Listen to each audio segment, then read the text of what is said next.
What is going on, guys? ESG here, back with a new FPL video. In today's video, I'm going to be going through the points that I scored in Game Week 4 and looking ahead to Game Week 5 to see what transfers I might need to make ahead of that Game Week 5 deadline, because there are a few injuries that have propped up. As always, if you do enjoy today's video, make sure to hit that like button and subscribe if you are new. And with that being said, let's get into it. So Game Week 4 wasn't the best game week, and it wasn't the game week that I was expecting it to be, but it also wasn't the worst game week that I've ever had. So I scored 52 points all out, which isn't the worst, and I would have liked to get more, and I could have got more if I hadn't have messed up my captaincy and tried to be a little bit different. But looking at what other people got, I'm more than happy with 52 points. So starting off in net with David Raya, 9 points there, which I'm more than happy with.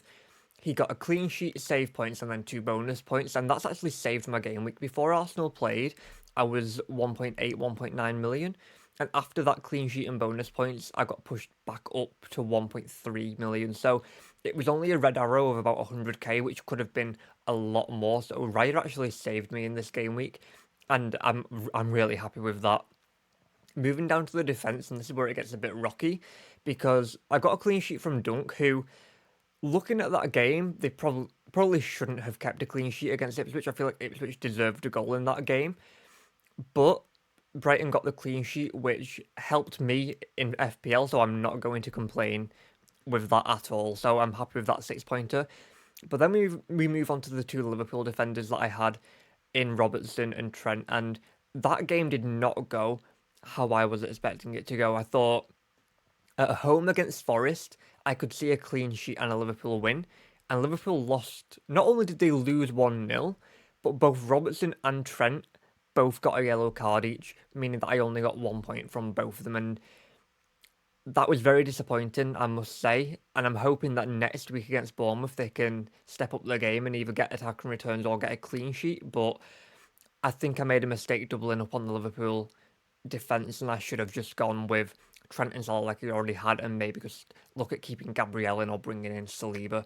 I am doing that in Game Week 6 anyway, but I should have just gone with it from the offset on the wild card. I feel like, although I wasn't expecting that result, it was a big risk doubling up on Liverpool defence, because all it takes is one goal conceded and that clean sheet's written off and your points are in the mud, which is what happened this game week. Looking at the bench as well, 1 point from Konza because they conceded 2 goals. Not the best. I didn't really expect Everton to throw away another 2-0 lead. I thought that Villa would comfortably win that game 2 or 3-0. It was 3-2 in the end, so Villa were lucky to win. But is Konza the best option for defence? I don't really think so anymore. And then Greaves on the bench with a 6-pointer. I wasn't expecting that. I was expecting a Brighton win, which is why I benched Greaves. If I thought it would be a 0-0 game, I would have 100% started Greaves and got more points, but I don't think anybody expected that, and a lot of people who have Greaves benched him. So 6 points sitting on the bench isn't the best, especially with the rest of the team, but it's not the worst considering that I did expect Liverpool to keep a clean sheet, and just because they didn't, do I regret going double Liverpool defence? I don't regret it at all, because they do have another good game next week, and on paper, you would have expected a clean sheet against Nottingham Forest. It's just one of those things that happens, unfortunately. So no regrets on my end there, and hopefully next week they can get a clean sheet and push me up in the ranks. Moving down to the midfield, and this is where it is very disappointing. I tried to be different and captain Salah, because I thought Forest defence isn't as good as Brentford's defence, so I was like, okay, I can get some points from Salah here. I was sorely mistaken and should have just gone with the Haaland captaincy like I was going to originally. Liverpool were very disappointing. I watched the whole game and they didn't have any attacking threat at all. Salah, Diaz, Jota, Szoboszlai all looked out of it. Nunes and Gakpo, when they came on, again looked out of it. And whether it's because they have Champions League midweek, I don't know, but they really need to step it up for next week. And at first I thought Salah is just going to be in my team for the rest of the season. I'm just going to go with Salah and Haaland for the rest of it. But now I'm starting to think, do you know what, when those fixtures get a bit tougher, I might just look at bringing Salah out and go with Saka or Palmer, who have better fixtures and probably will score more points. So very disappointed with that return from Salah. And again, on paper, it looked like it would be a good game for Liverpool, and it didn't happen. Hopefully next week against Bournemouth they can pull it out, and I will be captaining Salah next week against Bournemouth just because I don't want to captain Haaland against Arsenal, and none of my other players are great captaincy options. So hopefully next week Salah can make up for it and get a return in that game against Bournemouth. Looking at Eze next, a 2-pointer. This was the only game that I wanted Eze for, and he didn't return. They did get a penalty late on, and I did mention in my previous video that I'm not fully convinced that Eze will be the penalty taker like other people are, and I was right. They got a penalty and Mateta took it, which is who I thought would take it. So I think I'll probably keep him for next week at home against Man United, but then in game week 6 I might look at offloading him for one of the Arsenal forwards of Martinelli or Trossard, or maybe trying to squeeze in Burma in there, who has really good fixtures from game week 6. So Eze isn't going to be in my team long term. I brought him in mainly for that Leicester game. He didn't return. I'm going to take the hit this week of him playing against Man United, and if he gets a return, perfect, but I'm not expecting it. And then in game week 6, I will look at transferring him out. But a very disappointing result in general for Palace. I thought Palace would comfortably win that game against Leicester, but Palace aren't looking good this season. I don't think they've won a single game yet. If I'm mistaken, that's fine. But they might have actually won in game week 3, but I'm not. I didn't have Eze then, so I think they beat Chelsea, or did they draw with Chelsea? I'm not sure. Somebody correct me in the comments if I'm wrong. I think they drew with Chelsea and then they drew with Leicester, so they've only got 2 points this season. Not the best start for them, and I don't see it getting much better, if I'm being completely honest. Moving on to Minte next. Again, it was a 0-0 draw, so there's not too much to say. I did think Brighton would win that game. It didn't happen. Yes, they were without João Pedro, who you can see is on my bench, yellow flagged. Hopefully he's fit for next game week, but I feel like that international break has affected Brighton negatively. I think Brighton were on a really good run, and if they'd have played Ipswich before the international break, I think they probably would have won it. But because of the international break and how many players they had go away, I do think that has affected them negatively, and they're not going to be the team that we saw before the international break, I don't think. Looking at Rodgers next, another 2-pointer, but he could have got 2 goals. He could have got some assists. I feel like Rodgers was just really unlucky in that game against Everton to not come away with a return. He was getting into the right positions. The shots that he took were straight at the goalkeeper, and the balls that he played into the box were just a tiny fraction ahead of Ollie Watkins. So, is Rodgers going to be my team long term? No. I think at 5 million, he's at a good price point, but there probably are other players around the same price point that I could bring in. So, I'm happy to have him for the next few game weeks with the fixtures that Villa have.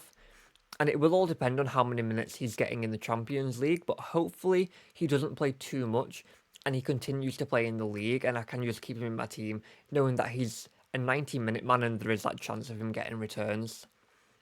And then looking at Bowen finally for the midfield, a 5-point return there, which I am really happy with.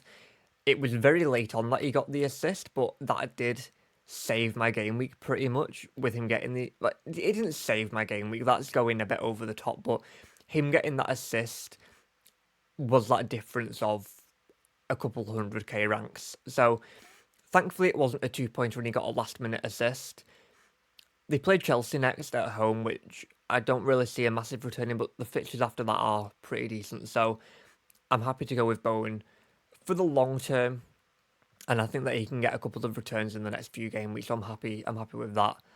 Looking at Haaland next in the attack, I should have captained him. If I had captained him, I would have gone from 52 points to 61 points, 63 points maybe. So that would have been a big difference. However, looking back on it, on paper, Salah had the better fixture in my opinion. It's just the way that I looked at it on paper. I should have just gone with Haaland. I know that. but at least I had Haaland in my team, so I got the 13 points from him.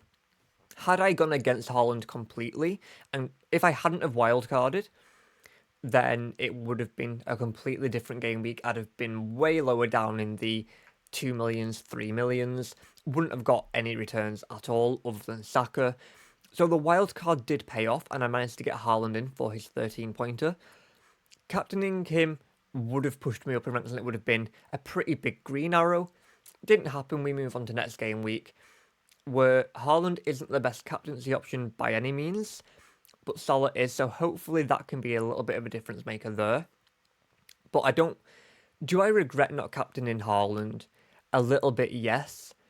But there's not much I can do about it now, so I just need to move on to next game week.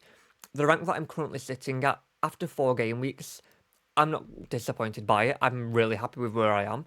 I was a lot lower last year in FPL come the 4th game week, so more than happy with where I am. So no regrets on my end there.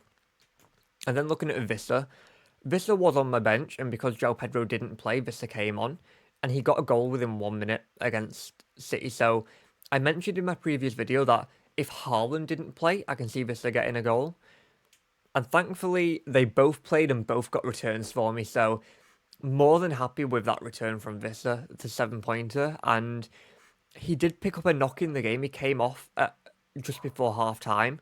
So hopefully it's not a massive injury and he does play in the next few game weeks. They have Spurs next week anyway, so he was going to be on my bench anyway. So hopefully that gives him a week to recover, and then the game week after he can get back into the starting 11. But 52 points all out brings me up to 275 for the season so far. Could have gone a lot better, but also could have gone a lot worse. So I can't say I'm disappointed with what I got. Points wise, I think it would have been nice to get into the 60s, but we move on to next game week and see what we can do there. So that was the points and the team for game week 4. Let's now look ahead to game week 5 to see how the team is lining up and to see what transfers I might have to make. So looking ahead to game week 5, and honestly, on paper, the team that I've got is fairly strong. There would be 1 or 2 players that I would like instead, but do I want to be wasting my free transfers to bring in other players when the team is so strong? I don't think so. So starting off in net, I've got Raya against Man City. So not the best fixture, but I do think Arsenal are still the best defence in the league. And last season, when it was at City, it was a 0-0 draw. Could the same happen again? I think there's a high chance it could. So I think I'm more than happy with Raya in this game. We can probably, I think a 0-0 draw would do me good in net. So I'd be happy with a 0-0 draw. If it's not, it'll probably be Haaland that scores, who I also have. So I think it's a win-win there for me, personally. So I'm happy with having Raya for this game week, especially because from game week 6, that's when Arsenal's fixtures start to get really good. So I will have Raya for them. So more than happy with Raya in general. Dunk against Nottingham Forest. Not the best game, but probably a better game than Konza against Wolves. I think Wolves probably score against Villa. Wolves scoring against Villa is a higher chance than Forest scoring against Brighton. So I'm probably going to go with Dunk in my back line and hope for a clean sheet there. If there's not a clean sheet, then it'll be my own mistake not starting Konza. But I honestly don't see Villa keeping many clean sheets this season. They've not impressed me defensively at all. So I think Wolves will score in that game. So there is a better chance of Brighton keeping one against Forest. So I'm going to stick with Dunk there. Robertson and Trent, both from Liverpool against Bournemouth. Liverpool need to step up. They need to improve from that Forest game, 100%. Can they do it? There's a chance that they can, but I'm not 100% convinced, and it might be worth me benching Robertson for Konza, or just bringing in Gabriel this game week, if I'm being completely honest. Can't see myself doing it because on paper, City against Arsenal, although it was 0-0 last season, and I've just said I'm happy having Raya in case it is 0-0, I don't feel comfortable doubling up on the Arsenal defence with them having Man City. So I probably will stick with Robertson for one more game week and just hope that Liverpool keep a clean sheet against Bournemouth. I can't see them making the mistakes that they did this game week against Forest. I think they'll have to improve and they will improve. I don't think the manager will let them play the same that they did, and hopefully that results in 2 clean sheets there for me, but we'll soon see. I'm just gonna stick with them both for this game week because on paper it is a good game week. Moving on to my midfield, and I've got Salah as my captain at the minute. At home against Bournemouth, you'd like to see him return, or I'd at least like to see him return. And out of all my other players, I would say the only other captaincy option would be João Pedro, but with him being flagged, I'm not 100% comfortable doing that. So I think I will be going with Salah as that captain this game week against Bournemouth and just hoping that he returns. And if it's another blank in game week 6, I might have to just look at offloading him for the likes of Saka or Palmer, who have good fixtures. So hopefully Salah can return and I can keep him for a few more game weeks. But if not, that's when I'll look at getting rid and seeing who I can bring in. Eze next against Man United. I've already mentioned about Eze. Not the best game week. I don't really see a return for him in this game week. But I didn't really expect one against Chelsea, and he got that in game week 3. And I have just had a look, and they did draw with Chelsea in game week 3. So I was wrong by saying that they won. They drew that game week and drew game week 4. So they've had 2 draws this season and 2 losses. So at home against United, it could be another draw. It could even be another loss. So I don't see Eze doing much, unfortunately. I might look at taking Eze out this week, but is there any players that I want to bring him out for? The only player would be Mbermo, who I can't afford at the minute. And then the Arsenal attack I don't want for this game week, especially when they're against Man City away. The Arsenal attack isn't doing it for me this game week. So I'll stick with Eze this week, look at transferring him out in game week 6, I think. Looking at Minte next. At home against Forest, I'd like to see him get a return. I might be tempted to start Vissa instead of Minte if Vissa looks like he's going to start, only because Spurs defensively haven't looked great this season. Can Minte score against Forest? That's the only thing that I need to look at. Could he score or assist against Forest? If João Pedro plays, I could see him getting on the score sheet, but Minte, I don't know. And I think Minte is a risk going with, so I might just look at benching him this game week and starting Vissa. Rodgers next against Wolves. Rodgers, his attacking positions have been perfect, and he's just not got the return yet. Can he get it soon? I hope so. At 5 million, at home against Wolves, I think I'd be daft not to start him. I think it's a game that Wolves haven't looked great defensively this season. They conceded 6 to Chelsea. They conceded 2 against Newcastle in game week 4. I can see Rodgers getting into some good forward positions, but again, it just depends how many minutes he plays in the Champions League and whether he's locked on to start in that game against Wolves. Looking at Bowen next. At home to Chelsea, who haven't been the best defensively, I can see Bowen getting a return in that game. I feel like Bournemouth at the weekend were very unlucky not to score against Chelsea, but other teams have broken Chelsea apart and have scored against them, so I can see Bowen at home especially getting a return against Chelsea, so I'm more than happy with Bowen this game week, especially with game week 6 and 7, him having good fixtures against... He's got Brentford in game week 6, he's got Ipswich coming up as well, so more than happy to stick with Bowen, and hopefully he can get a return against Chelsea. Looking at João Pedro next, who is flagged in my team. Hopefully we get news during the week that Pedro is okay, and it was just one game that he's missing. If we get any news that Pedro is going to be out for a while, I will probably just look at offloading him and bringing in either a Calvert-Lewin or bringing in Danny Welbeck, who is the other striker for Brighton. But hopefully João Pedro is fit enough to play, because I feel like Pedro is that player for Brighton who will be the biggest goal threat this season. So hopefully it was just a one game miss, and he's back for the next few game weeks where they've got some decent fixtures.